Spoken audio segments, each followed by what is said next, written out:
옛것과 새것을 내오는 집주인과 같으니, 이런 제목으로 말씀해 볼까 합니다. 중점을 두고 옛것, 새것에 대해서 말씀해 볼까 합니다. 옛것은 야산, 요드신 분. 이게 무슨 말이냐면, 요드는 10번째 글자인데 10번째 글자는 뭐냐면요, 가장 히브리 글자 중에 가장 작은 거예요. 점이라고 얘기를 해요. 거기서부터 이제 카발라들이 이제 타로점이 나온 거거든요. 근데 예수님께서는 근본 하나님의 본체신데 우리를 위해서 점이 돼서 이 땅에 오신 거예요.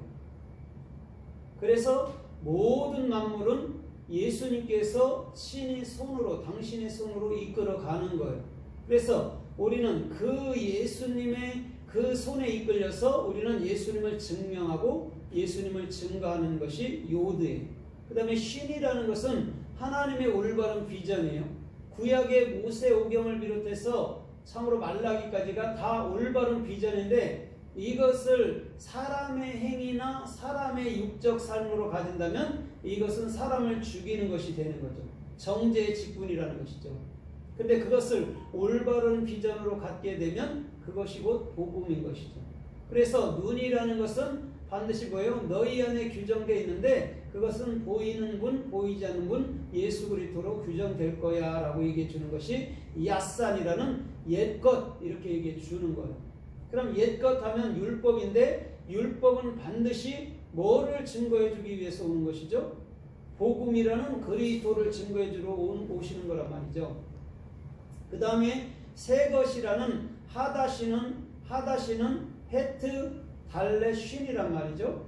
헤트가 뭐냐면 예수님의 생명이죠. 생명의 영이시죠. 그 다음에 예수님의 생명의 영이 우리 가운데 임하면 우리가 진리의 눈을 떠요. 그렇죠? 그래서 진리의 문이 열어지고 진리를 읽을 때 그것이 뜻이 해석되어 온단 말이죠.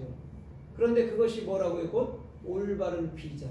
그러면 아까도 야산에서도 분명히 규정된 게 있죠. 그죠? 율법이 규정됐는데 참으로 복음이라는 새로운 것에는 올바른 비전으로 우리가 마친다라는 것이죠. 그러니까 옛것과 새것은 어디서 하나가 된다라고 늘 설명하죠. 제가 십자가에서 하나 되는 거예요.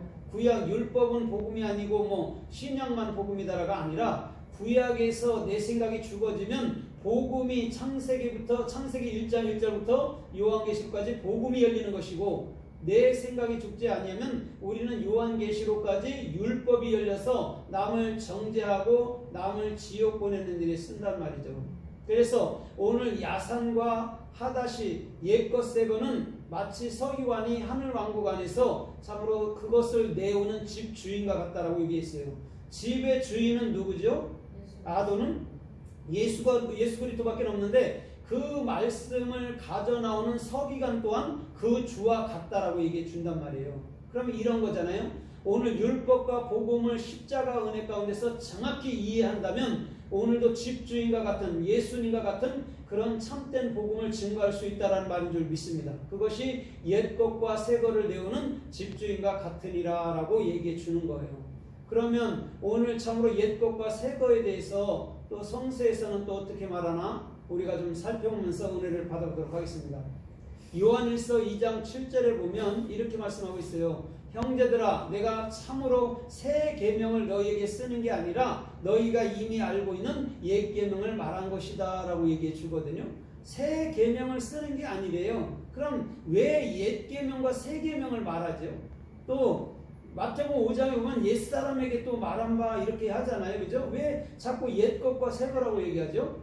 옛것은 뭐냐면 십자가에서 참으로 십자가에서 모든 것이 완벽히 완성되지 않은 것을 옛것이라고 얘기해요.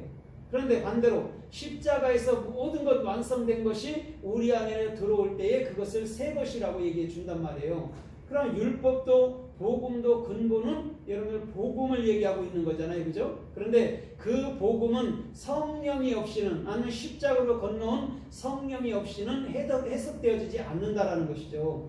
그래서 사도 요한은 내가 새 계명을 말하는 게 아니라 옛날에 너에게 말한 옛 계명이었어 이렇게 얘기를 해준단 말이죠. 하나라고 얘기해 준단 말입니다. 그래서 에베소 4장 22절에도 이렇게 말해요. 너희는 썩어져가는 옛 모습을 벗어버리고 이렇게 얘기해요. 썩어져 갔다고 얘기해요. 그건 죽는다라는 것이죠. 율법의 행위는 예수님이 대표로 오셔서 복음의 대표인 예수님이 오셔서 율법의 행위로 십자가에 돌아가신다라고 말하는 게 썩어져가는 구습이라고 얘기해 주는 거예요. 그런데 에베소서 4장 24절에서는 뭐라고 그래요? 너희는 그것을 벗어버리고 의와 진리로 거룩함을 입은 새 사람을 입으라고 정확히 얘기해 주고 있어요. 이게 하닷이에요. 옛 구습은 야산이고 여러분은 새 사람, 의와 진리와 거룩함 속에서 새 사람을 입으라 할 때가 여러분은 하닷이라는 여러분 복음을 얘기해 주고 있단 말입니다. 그럼 우리는 옛사람이 정확히 뭔 줄 알면 우리는 십자가에 넘길 수밖에 없는 줄 믿습니다. 그러면 새 사람이라는 그리스도의 영 안에서 살 수 있는 놀라운 영적인 삶의 축복이 주님께로부터 임하여 올 줄 믿습니다. 주님은 그것을 가르쳐 말할 때 옛것과 새것이라고 정확히 얘기해 주는데 옛것은 나쁜 거예요. 율법은 나쁘고 복음은 좋은 거야가 아니라 율법이 복음이었고 복음이 율법이었는데 정확히 그것을 십자가에서 예수님이 완성되는 그것을 복음이라고 말한다라고 얘기해 주는 거예요. 그래서 토라라는 율법에서도 또 타부가 들어가 있단 말입니다. 십자가에서 율법이 복음으로 바뀌는 순간이란 말이에요. 그러면 십자가가 없이는 절대적으로 우리는 복음이라는 것을 경험하지 못해요.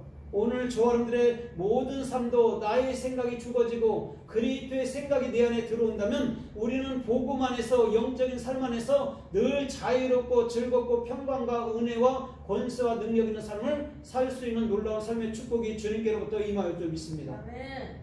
그래서 아가서 7장 13절에도 이렇게 말씀해요. 내가 당신을 위해서 옛것과 새것을 쌓아 놓았나이다 라고 얘기해 줘요.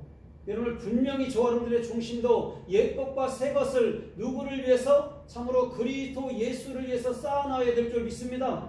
그게 곧 이웃사랑이기 때문에 그렇다라는 것이죠. 옛것과 새것을 정확히 우리가 이해하지 못한다면 우리는 참으로 율법과 복음 속에서 늘 헷갈리며 살 수 있는 거예요.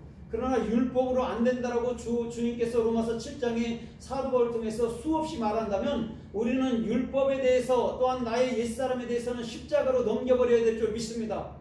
그래서 그리스도라는 새 나로서 오늘도 복음을 건너온 나로서 오늘도 주께서 원하는 생명의 존귀한 길로 걸어서 모든 환난과 역경과 고난을 통과하는 아름다운 삶의 축복이 있기를 주님의 이름으로 부탁드립니다. 통과된 삶 안에서 살기를 주님의 이름으로 부탁드립니다. 그게 안 되면요 늘 두렵고 떨려요. 그러나 여러분 말세를 통과하고 나의 모든 여러분 육신적인 모든 것을 통과해 나간다면 오늘도 기쁨과 평강 안에서 우리는 즐거움과 감사가 또한 은혜가 넘쳐나는 존귀하고 복된 역사가 날마다 일어날 줄 믿습니다. 창세기서 2장 21절에 보면 주께서 아담을 깊이 잠들게 하시고 그의 갈비뼈를 하나 취하사 살로 대신 채우시고 그것을 뭐라고 그래요? 교회 곧 여자 하와라고 정확히 얘기해주고 있어요. 거기서 잠들다가 야산이에요. 얘를 왜 잠들었죠? 잠들었을 때는 죽은 거예요. 그죠? 갈비뼈를 빼는데도 모른다는 건 죽은 거예요. 그러면 오늘 예수님께서 나를 위해서 돌아가신다는 말인 줄 믿습니다. 그 다음에 거기서 나온 갈비뼈 예수님의 첼렙이라는 적어도 십자가의 중심에서부터 그 교회가 탄생되는 것인 줄 믿습니다. 그래서 옛것은 반드시 죽는다. 옛것은 진짜 아니다라고 분명히 얘기해 주는 거예요. 죽고 살아야 되는 것이죠. 옛것에 대해서는 죽고 새거에 대해서는 다시 살아나야 될 줄 믿습니다. 주님은 그것을 가르쳐 말한다 할 때 야산 이렇게 얘기해 주는 거예요. 그래서 요한복음 11장에서도 참으로 나사로가 죽었다라고 예수님께 말할 때 우리가 자는 나사로를 깨우러 가자 이렇게 얘기해줘요. 그러니까 제자들이 속으로 뭐라고 그래요? 차라리 나사로가 잠자면 좋겠나이다 그렇게 말했더니 나사로가 죽었다 또 예수님이 이렇게 말한단 말이에요. 아까는 잔다라고 얘기해놓고 또 제자들이 잤으면 좋겠습니다 그랬더니 야 죽었다 이렇게 얘기한단 말이에요. 거기서 잔다라는 말이 야산이란 말이에요. 그러면 나사로가 왜 죽어야 되죠? 왜 죽었다 살아내죠? 그죠? 구약, 옛사람, 율법이 십자가에 죽어야 다시 부활한다라는 거예요. 그래서 예수님은 그가 잔다 이렇게 말해주는 거예요. 자는데 죽었어 그러는 거예요. 뭘로 향해서? 옛사람을 가르쳐. 율법 행위에 가르쳐 말할 때 거기에 대해서 죽었어 이렇게 설명해 주는 거예요. 예수님이. 그것을 알지 못하면 왜 예수님이 일구이연하는 식으로 여기서는 이렇게 말하고 또 바로 들어가서는 저렇게 말하지 이렇게 나오는 거예요. 우리 주님은 지금 야산이라는 여러분 율법에 대해서 정확히 죽어야 된다는 말을 지금 모든 사람들 저 마르다와 마리아를 통해서 그